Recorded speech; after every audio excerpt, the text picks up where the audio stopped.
Assalamualaikum warahmatullahi wabarakatuh. Kenapa agaknya ya, dekat dunia ni ada yang miskin, ada yang kaya.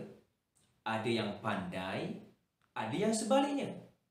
Ada yang cacat dan ada yang sempurna. Kenapa ya?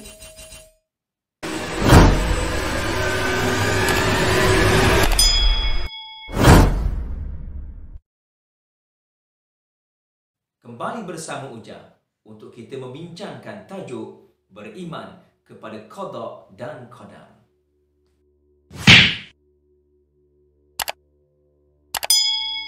Dari segi bahasa, qada ialah menyempurnakan sesuatu, manakala qadar menjelaskan qadar sesuatu. Dari segi istilah, qada ialah ketentuan Allah Subhanahu wa taala yang azali terhadap semua makhluk. Manakala dari segi istilah, qadar ialah pelaksanaan sesuatu perkara mengikut ketentuan Allah Subhanahu wa taala sejak azali. Contoh bagi qada, Allah Subhanahu wa taala telah menentukan sejak azali akan mencipta manusia di muka bumi ini.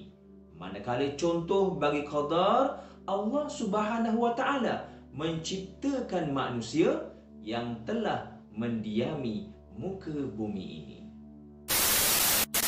Sebagai analoginya, kalau nak dikaitkan dalam kehidupan kita, qada ni umpama seorang arkitek yang melukis pelan bagaimana rupa bentuk bangunan yang hendak dicipta, dibina, dibangunkan. Sementara qadar pula, arkitek itu telah berjaya pun menegak, membina bangunan yang dirancang untuk dibina tadi. Itu adalah analogi yang mungkin secara logik akalnya dapat kita faham konsep qada dan qadar secara asasnya.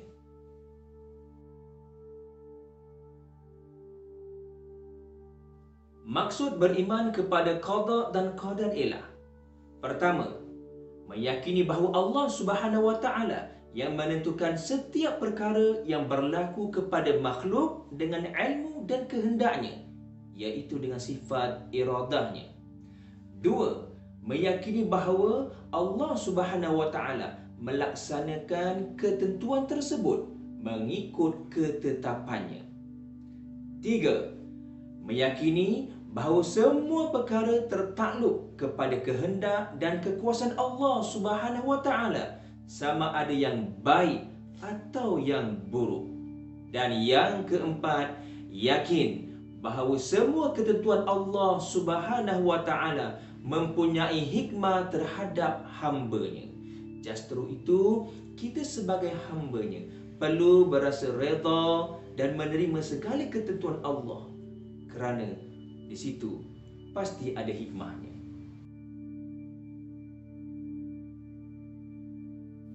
Apakah hukum beriman dengan qada dan qadar? Jawapannya wajib. Firman Allah Subhanahu wa taala dalam surah Ali Imran ayat 47. A'udzu billahi minasy syaithanir rajim.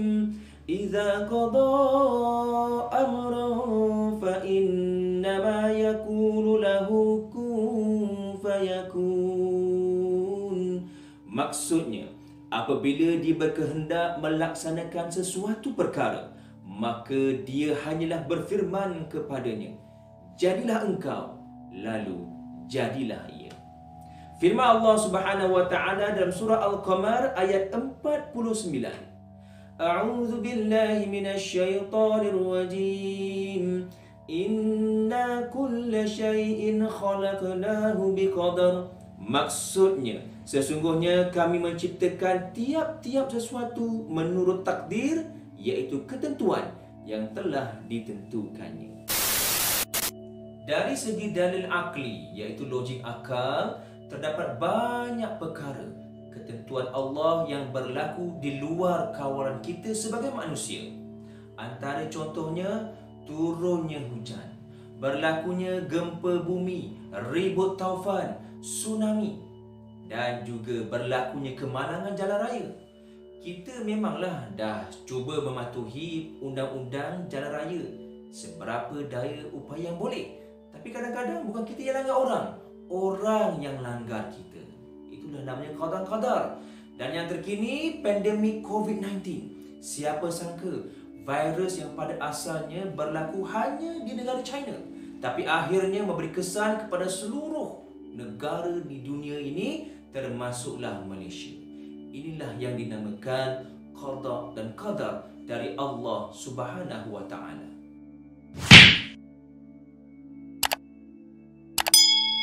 Qada mempunyai dua bahagian, iaitu qada mubram dan qada muallaq. Jadi ayuh kita lihat terlebih dahulu qada mubram. Qada mubram bermaksud ketentuan Allah Subhanahu wa taala yang tidak berubah dan dilaksanakan mengikut kehendak dan kekuasaannya. Contoh, bangsa dan jantina seseorang yang telah ditentukan tidak akan berubah. Kita bangsa Melayu contohnya, mana boleh jadi bangsa India, bangsa Cina, bangsa Arab? Tak boleh. Kalau lahir bangsa Melayu, Melayulah kita sampai saat kematian kita. Begitu juga dengan jantina. Siapa yang dah lahir sebagai lelaki, mana boleh tukar jadi perempuan. Yang perempuan, mana boleh bertukar jadi lelaki. Kalau bertukar, hukumnya haram kerana telah merubah ciptaan Allah Subhanahu wa taala. Firman Allah Subhanahu wa taala dalam surah Qaf ayat 29. A'udzu billahi minasy syaithanir rajim.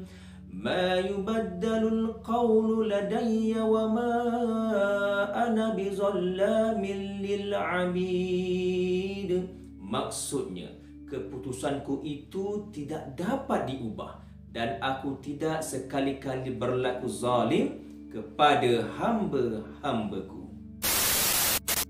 Qada yang kedua iaitu qada muallaq. Qada muallaq ialah ketentuan Allah Subhanahu wa taala yang berubah kepada ketentuannya yang lain bersesuaian dengan usaha yang dilakukan oleh hamba-Nya. Untuk qada muallaq, kita kena ingat 3 perkara. Dengar betul-betul. 1. Qada asal. 2. Qada yang berubah. 3. Asbab.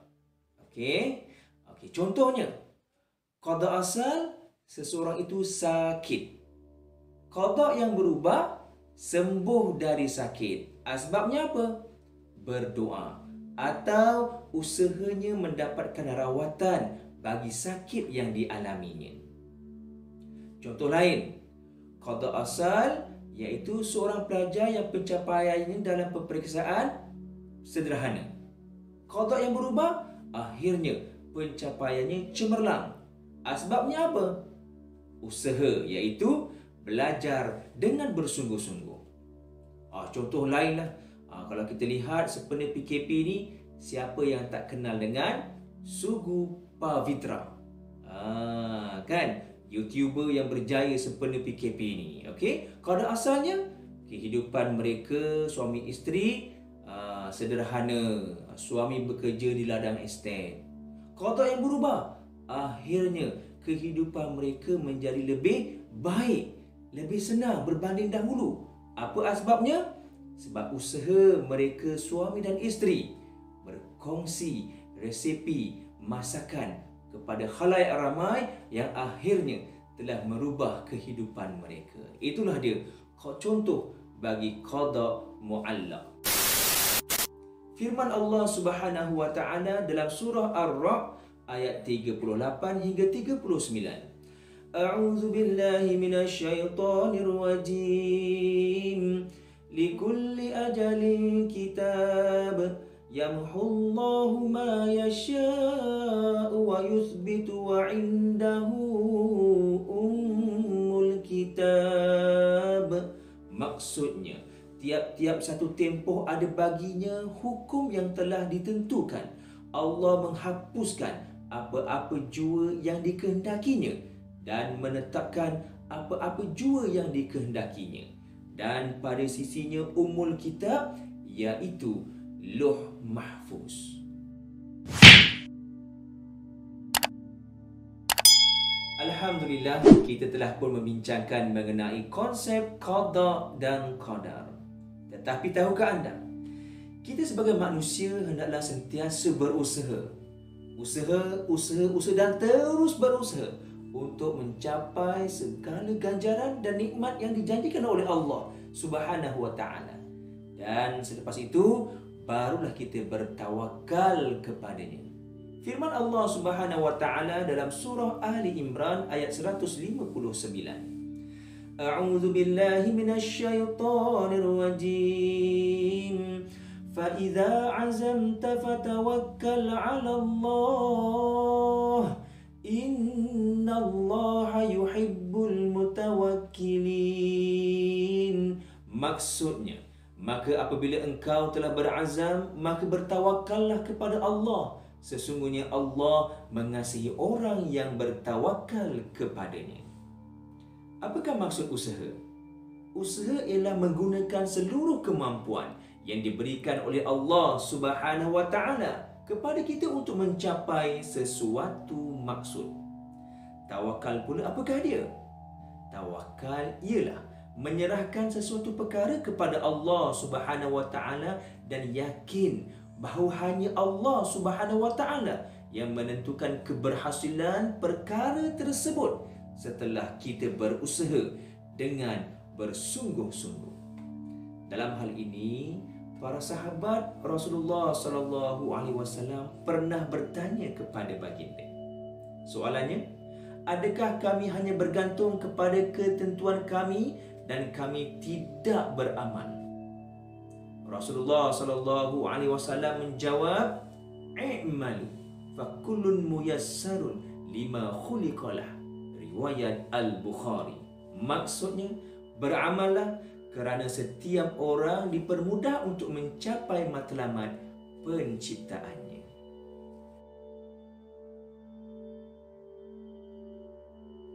Percaya atau tidak, ada pihak yang berpandangan bahawa jika kita beriman kepada qada dan qadar, kita akan menjadi orang yang mundur, terkebelakang, tidak maju.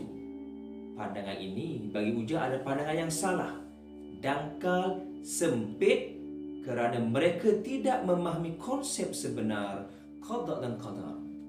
Sebenarnya kalau kita beriman kepada qada dan qadar, kita akan menjadi insan yang hebat di sisi Allah Subhanahu wa taala. Apakah kesannya jika kita beriman kepada qada dan qadar?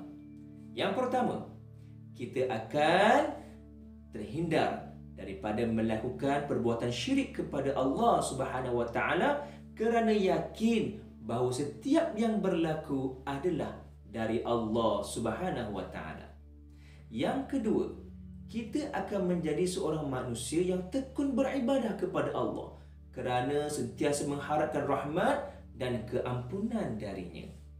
Yang ketiga, kita akan menjadi seorang yang penyabar dan redha ketika ditimpa musibah kerana yakin adanya hikmah pada setiap perkara yang berlaku.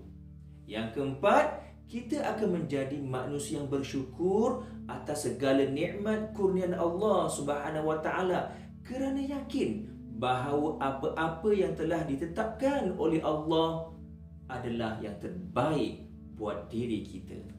Dan yang kelima, kita akan menjadi manusia yang sentiasa berusaha mencapai kecemerlangan dalam segenap aspek kehidupan kita kerana yakin Allah Subhanahu wa taala akan mengurniakan kejayaan bagi mereka yang berusaha. Suhaib telah meriwayatkan satu hadis daripada Rasulullah sallallahu alaihi wasallam yang bermaksud, sangat hebat sikap seorang yang beriman. Sesungguhnya semua perkara baginya adalah kebaikan. Tiada seorang pun merasai perasaan begitu melainkan seorang mukmin. Sekiranya dia mendapat kebaikan, dia bersyukur, dan itulah suatu kebaikan baginya. Dan sekiranya dia ditimpa musibah, dia bersabar, dan itulah suatu kebaikan baginya. Riwayat Imam Muslim.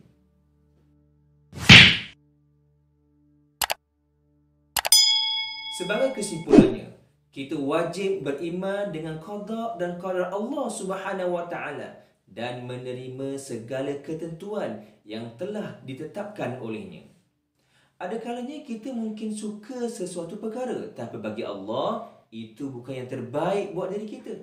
Dan ada kalanya kita benci kepada sesuatu perkara, tapi bagi Allah itulah yang terbaik buat diri kita.